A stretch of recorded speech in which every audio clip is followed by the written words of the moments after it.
Olá, pessoal. Boa tarde. Meu nome é Márcia Pena Bueno. Eu sou nutricionista, sou especializada em obesidade e cirurgia bariátrica e hoje a gente vai estar conversando um pouquinho sobre os alimentos diet e light. Será que eles realmente facilitam a perda de peso ou não? Então a gente vai tirar muitas dúvidas aí. Boa tarde, Dani. Tá todo mundo entrando.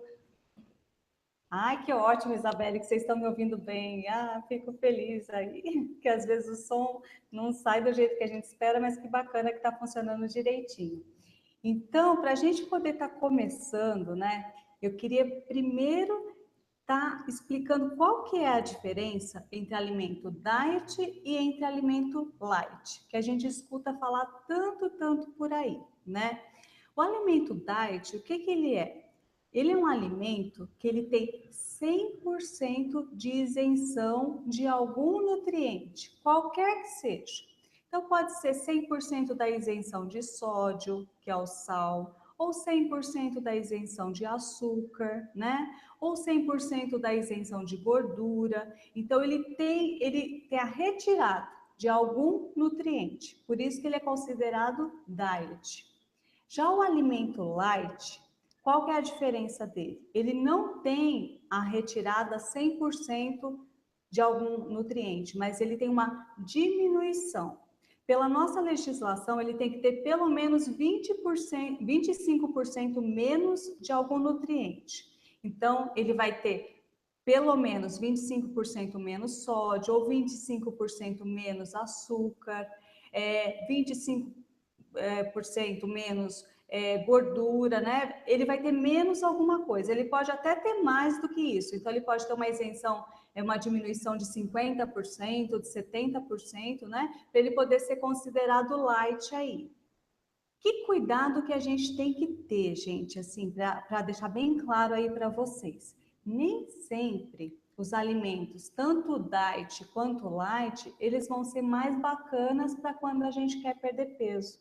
Então, o que acontece muitas vezes, né? Às vezes, eles têm assim, pensando em calorias, né? A quantidade que ele engorda, vamos colocar desse jeito, é muito próxima do alimento convencional. Então, às vezes, não vale tanto a pena ali a gente fazer a troca.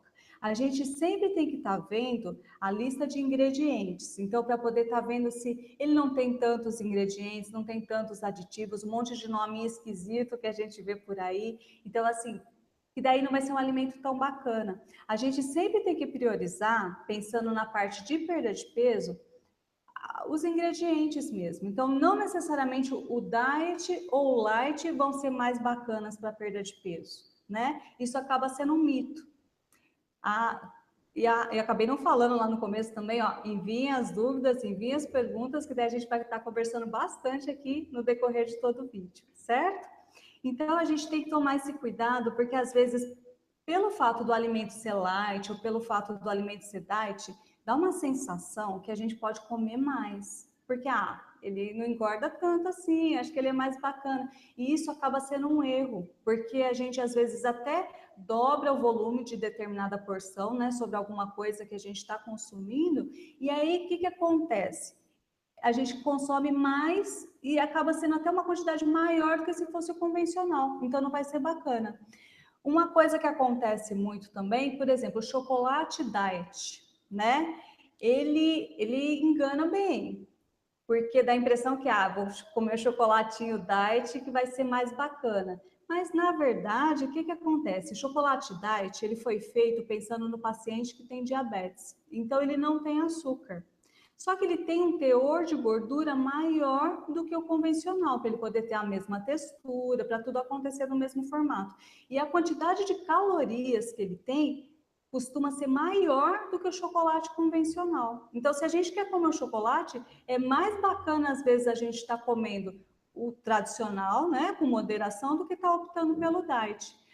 Boa tarde aqui para a Marlene. E a Sil mandou uma pergunta bem bacana. E o refrigerante, né? Será que é bacana? Será que não é bacana? Gente, refrigerante de uma forma geral, ele não é indicado não, né? Mesmo diet, mesmo zero, porque ele vai ter uma concentração ali de vários componentes, né, que não vão fazer bem para a saúde, não vai ser bacana. Por mais que seja o zero, por mais que seja o diet, né, e tudo mais, o que que acontece? Ele não vai ser interessante até por conta desses aditivos e por conta do próprio gás dele, né, que ele tem um gás que faz assim, ó, uma expansão no nosso estômago. E aí isso pode perceber, gente, se a gente come tomando refrigerante, a gente consegue comer mais do que quando a gente come não tomando refrigerante nenhum.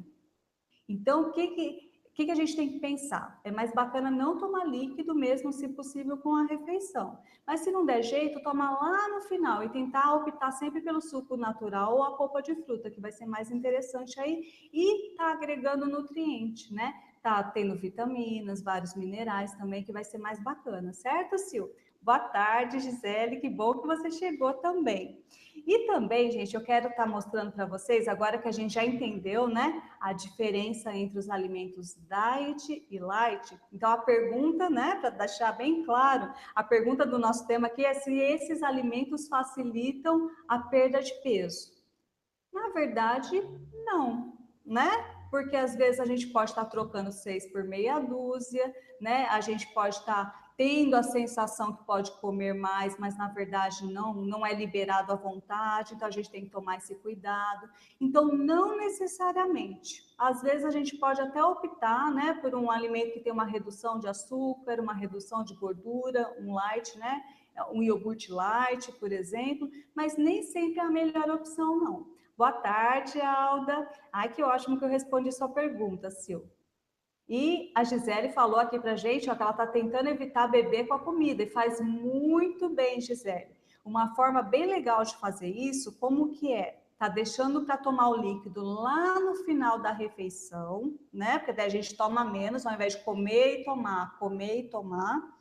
E tá sempre colocando uma quantidade menorzinha no copo, porque daí automaticamente você vai consumir menos. Uma forma também que passa bastante essa vontade aí do líquido é a gente estar consumindo frutas que tenham muita água depois da refeição. Então, mexerica, laranja, abacaxi também tem um teor de água bacana. Agora é época de mexerica, né, gente? Para quem gosta, porque daí passa, tem aquele líquidozinho da fruta, e aí passa a vontade do líquido e muitas vezes do doce pós-refeição também, que é bacana, certo? A Sil está perguntando aqui, ó, se ela tiver que usar o adoçante. Ah, a gente vai falar agora, Sil. Vamos entrar na parte dos adoçantes. Qual que vai ser mais bacana? Que é o nosso próximo tema aqui. Então, agora que a gente já entendeu qual é a diferença entre os alimentos diet e entre os alimentos light, a gente vai conhecer quais são os tipos de adoçantes. Eu trouxe alguns aqui para vocês, que assim, tem uma infinidade, gente, uma infinidade de adoçantes por aí, né? Mas eu trouxe os que são mais comuns, que a gente encontra em qualquer supermercado, em qualquer farmácia, que a gente consegue estar utilizando. A Gisele está perguntando aqui do açúcar mascavo, então a gente vai conversar também um pouquinho para ver se é bacana ou não, mas vamos ver a parte dos adoçantes primeiro, tá bom, Gisele? Então, gente, vou apresentar alguns nomes esquisitinhos aqui para vocês, ó. Vocês me falem se a imagem fica ao contrário, tá? Ó, é o ciclamato sódico e sacarina sódica. Esse daqui é um tipo de adoçante que a gente encontra por aí. Ó, tá vendo? Aparece o nominho aí para vocês. Ele tem, geralmente, esse nominho, ó, aqui embaixo, pequenininho, certo? Que a gente tem aqui no adoçante. Esse é um dos tipos que a gente tem. Um outro que a gente tem também é um que se chama aspartame. A Isabelle falou que a imagem tá ok. Ai, que ótimo. Eu estava com dúvida se ia ficar ao contrário a imagem ou não. Ó, aspartame é outro nominho feio que tem por aí, mas é outro tipo de adoçante. Esse nominho aparece pequenininho também, e ele é aquele adoçante que não é transparente, aquele adoçante leitosinho, sabe? Aquele que é branquinho. Então, esse é o aspartame. Tem um outro também, que é a sucralose, que a Regina está perguntando, né? Aqui a Gisele também está perguntando da sucralose, ó. Tem a sucralose. E tem mais um outro que chama estévia. É um nominho feio também. né? Todos esses adoçantes são os que a gente mais encontra, assim, de forma mais fácil em qualquer lugar, tá? Então, eu vou falar um pouquinho sobre eles para poder saber qual que é mais bacana para a gente estar utilizando ou não. Tem toda uma polêmica, gente, em relação ao uso de adoçantes, né? Dizendo que eles trazem malefício para a saúde, se eles não vão ser bacana, né? A Stephanie está perguntando do xilitol, eu vou falar também logo em seguida, não vou esquecer da sua pergunta, viu, Stephanie? Então, o adoçante à base de ciclamato e sacarina, ele não é indicado para gestante, porque ainda tem algumas pesquisas que demonstram que ele pode estar passando pela barreira placentária, então não vai ser bacana. E ele também não é indicado para quem tem pressão alta. Então, porque ele tem o sódio na composição. Tudo bem que vai ser bem pouquinho, né? O consumo por conta do adoçante, né? Vai ser em pequena quantidade, mas não vai ser bacana, tá? Eu, particularmente, é um adoçante que eu não indico para uso. Não vai ser bacana. Tem algumas pesquisas que até relatam, né? Algumas coisinhas em relação a ele. Então, assim, eu particularmente não indico. Mas ele acaba sendo mais utilizado por conta do custo mesmo. Ele tem um baixo custo, né? Todo mundo encontra de uma forma muito fácil. Tem o outro que é o aspartame, que eu falei para vocês, que é aquele leitozinho. Então, ele não é indicado para os pacientes fenilcetonúricos, que é uma doença lá que a pessoa já nasce com ela, que é diagnosticada pelo teste do pezinho, né? E para gestantes, tem assim toda uma controvérsia, né? Então, eu particularmente também não indico, não. Aí tem a sucralose, né? Que vocês estão me perguntando aqui, um monte de gente me perguntou da sucralose. Tem uma controvérsia também falando sobre elas, né? Se traz malefício à saúde ou não, mas na verdade não tem nada comprovado. Então, ele é um adoçante, sim, que pode ser usado com segurança até o momento. Não tem nada que desabone a conduta dele para a gente colocar assim, em relação à sucralose. Pode ser uma opção. E tem a estévia também, né? O glicosídeo de esteviol, vai ser a mesma coisa. O maior também é super indicado, é um adoçante super bacana para a gente utilizar. Por que que muitas vezes a gente não aceita muito adoçantes à base de estévia? Por conta do sabor. Ele deixa, sabe aquele amarguinho, aquele saborzinho de adoçante? Ele deixa sabor residual. Então, o que que acontece? Nem todo mundo tolera, né? O paladar, ele acaba se adaptando, sim, mas nem todo mundo tolera. Então, entre as opções, gente, ó, para ficar bem claro aqui pra gente, as mais bacanas para a gente utilizar seriam, em primeiro lugar, estévia, em segundo lugar, sucralose. Então, seriam as melhores opções aí para gente, tá? Para poder estar consumindo. Em relação à quantidade, né? Essa é uma pergunta bastante comum. A quantidade, gente, assim, para a gente poder estar consumindo o limite máximo, né, que pode ser ingerido durante o dia pela alimentação, pelo uso de adoçantes, é assim, eu não vou ficar descrevendo para vocês, não, porque é um limite muito alto, é muito difícil de alcançar. O que a gente tem que ter em mente, que a gente tem que fazer sempre, gente, pingar as gotinhas e nunca dar aquela espirradinha, que é isso que não é bacana. Então, pensando em quantidade, ó, vou fazer um exemplo aqui na xícara para vocês, ó. Então, seria por xícara, ó, mais ou menos em torno de 4 gotinhas. Essa seria uma média para a gente estar colocando. Achou que é pouco, quer colocar mais? Pode, coloca mais 4. Dá para a gente estar colocando até umas 10, 12 gotinhas, se for o caso, por xícara, com segurança e sem problema nenhum, tá? Então, em relação a isso, da quantidade, os saquinhos, né? Os sachêzinhos. Seria em torno de um sachêzinho por xícara.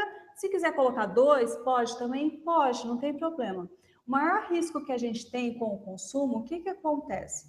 Às vezes a gente consome assim, contando mesmo, né, a gotinha do adoçante, mas a gente sabe a quantidade que está colocando, mas assim, faz uma média em relação a isso, mas consome muitos alimentos diet ou light, e alguns deles têm o uso de adoçantes, sim.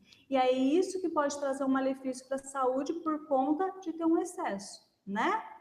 A Alda está perguntando se para utilizar no preparo de sobremesas, qual seria indicado. Tem alguns, Alda, que são bem toleráveis, tá? Que eles realmente conseguem estar tendo uma alta temperatura aí. Sucralose dá para estar sendo utilizado. Geralmente vem escrito no próprio adoçante, você consegue tá escrito assim, forno e fogão. Quando está escrito forno e fogão, você pode estar utilizando. Você vai ver pela composição para você poder estar utilizando, certo? Em relação ao xilitol, a Stephanie perguntou aqui, né, se o xilitol é melhor que tá utilizando stevia. Xilitol, ele tá assim bem no auge, né? Tá todo mundo falando bastante dele. Ele é bacana sim. O cuidado que a gente tem que ter, o que que acontece? É que ele tem calorias, sim, ele não é isento de calorias, como esses outros adoçantes que eu falei para vocês, mas ele tem uma quantidade menor, em torno de 40% a menos do que o açúcar convencional, né? Em torno de 40% a menos. Ele é bacana, mas o cuidado que a gente tem que ter é que em excesso ele pode ter efeito laxativo. Então, dependendo da sensibilidade, pode acontecer isso. Algumas pessoas também relatam, né, que quando consomem, elas sentem a barriga ficar assim mais inchada, né? Sente um pouquinho de desconforto, nada que não passe conforme vai usando com o passar dos dias também. Mas isso acontece. Então, tá tomando esse cuidado. E outra coisa que acontece também sempre, gente, é o custo. Ele não tem o custo tão baixinho assim, não. Então, sempre está ponderando se compensa mais ou não. Que eu queria deixar assim, bem claro para vocês o que, que é. O adoçante é necessário para perda de peso? A gente precisa estar usando adoçante? Ai, que bom, Kika, que você está gostando. Ó, coraçãozinho para você. Fico feliz mesmo. Então, a gente precisa, gente, estar usando adoçante? Não. É muito mais bacana a gente realmente estar readaptando o paladar para a gente poder estar diminuindo o consumo do açúcar convencional e usar adoçante só se não tiver jeito. Mas o ideal é assim, entre escolher usar adoçante, consumir açúcar e não adoçar, não colocar nada, infinitas vezes, gente, melhor não colocar nada, muito melhor. Então, ai que bom, Stephanie, que você está gostando também, fico muito contente. Ó, eu às vezes não consigo acompanhar tudo que vocês estão falando aqui, mas eu estou vendo as que vão subindo aqui, eu estou acompanhando sim, tá? Então, é muito mais bacana a gente readaptar o paladar para realmente tentar sentir o sabor verdadeiro das coisas, né? Então, tem coisa, por exemplo, que às vezes está tão docinho que a gente não precisa nem estar acrescentando o adoçante, nem estar acrescentando açúcar. Geralmente, gente, a gente tem a grande necessidade de estar consumindo uma quantidade grande de açúcar ou até adoçar bastante com adoçante, porque a gente usa muitas vezes muitos produtos industrializados. E o que, que esses produtos têm? Tem uma quantidade excessiva de sódio, que é o sal, tem uma quantidade excessiva de açúcar, e daí isso vai mudando o nosso paladar. Então a gente tem uma necessidade grande de sentir aquele doce, né? Mas a gente consegue readaptar isso. Como que a gente faz essa readaptação? A gente tem que colocar, por exemplo, para quem consome, vamos supor, né, 2 colheres de sopa de açúcar por xícara. O que, que é bacana de fazer? Usa as 2 colheres, aí passa a usar 1,5 colher. Fica uns 4, 5 dias utilizando 1,5 colher. Aí depois diminui para 1 colher. Fica uns 4, 5 dias com 1 colher. E depois diminui para meia colher. E assim sucessivamente. E aí com isso a gente consegue estar readaptando o paladar. E dependendo do alimento a gente nem adoça mais. A gente consegue estar sentindo o verdadeiro sabor. Que nem tem gente que às vezes para comer uma fruta tem que colocar um açúcar ou um adoçante, alguma coisa por cima. Mas conforme a gente vai readaptando esse paladar, a gente não tem mais essa necessidade. A gente começa até a sentir doce demais os alimentos industrializados. A gente consome e fala, nossa, esse negócio está doce demais, não é tão bacana. A Stephanie está perguntando se o uso de adoçante tem relação com a enxaqueca. Muito bem lembrado aí, Stephanie. Tem sim. Algumas pessoas têm uma sensibilidade maior e realmente tem que estar vendo que tipo de adoçante que vai estar utilizando, né? Tem que ser prescrito aí pelo nutricionista para ver qual vai ser mais adaptado. Como regra geral, qual adoçante que costuma causar crises de enxaqueca, por relatos aí científicos? O aspartame. Ele é o que tem mais relação com crises de enxaqueca. Então, para quem já tem uma predisposição, é mais bacana não usar, não ser uma opção aspartame mesmo, até por conta disso. Então, tá optando, daí a gente já entra naqueles dois que eu falei para vocês, né? Que é a sucralose e a stevia. E a stevia em primeiro lugar, que vai ser o mais bacana mesmo. E para quem não tolera tanto adoçante, dá para estar optando pela sucralose sim. Ah, ó, a Alda tá falando que faz anos que ela não usa açúcar no café e nada, que o sabor é totalmente diferente, que vale a pena tentar. Ó, sigam a dica aí da Alda. Realmente vale muito a pena tentar. Gente, para fazer uma vitamina de frutas, por exemplo, às vezes a gente não precisa adoçar. A gente coloca lá o leite, né? Dependendo, por exemplo, uma mamão, ele tá bem docinho, bem madurinho, aí não tem nem necessidade de adoçar. E aí, com isso, a gente vai modificando o paladar também, né? Uma pergunta lá atrás que foi sobre o açúcar mascavo, né? Eu não me lembro quem foi que perguntou, mas me perguntaram sobre o açúcar mascavo. Então, o açúcar mascavo, dentre os tipos de açúcar, ele vai ser o mais bacana, sim. Mas pensando em calorias, ele vai ter a mesma quantidade de calorias que o açúcar refinado. Então, a gente sempre tem que estar tomando cuidado, né? Não é porque algo é mais saudável que a gente pode sair consumindo a torta e direito, não. A gente tem que ter tudo com moderação, sempre. Então, o recadinho final que eu queria deixar aqui para vocês é: o uso de adoçantes não é necessário, né, para perda de peso. Ele é assim um coadjuvante, a gente pode estar utilizando se a gente quiser, né, para poder diminuir um pouquinho aí em calorias e tudo mais, mas não necessariamente precisa, e o ideal realmente é estar readaptando o paladar. Ah, então, a Kika já está falando que ela não consegue estar tomando refrigerante porque para ela ficou muito melado e muito insuportável. E acontece isso mesmo. Gente, é certeza que eu dou para vocês. Se vocês forem diminuindo essa parte do açúcar aos pouquinhos, vocês vão sentir sabores que vocês, assim, faz muito tempo ou nem imaginam, né, que existe, porque é o sabor verdadeiro das coisas. É o sabor que a fruta tem, que o legume tem, que a verdura tem, que o alimento tem de verdade, não com aquela coisa adicional ali. E tudo fica muito mais gostoso, mais prazeroso e sem neura, né? Porque senão a gente fica naquela neura de que não pode açúcar ou tem que ser adoçante e aquela coisa. Isso não é bacana para perda de peso. A gente tem que ter uma leveza aí mesmo para poder comer de tudo e tudo com moderação, certo? Gente, eu gostaria muito, muito, muito de agradecer a todas as perguntas. Espero ter respondido aqui a maioria delas. Um grande beijo, adorei a participação de todos vocês, certo? E a gente se vê aí no próximo encontro. Um beijo, fiquem com Deus, boa tarde a todos. Tchau, tchau.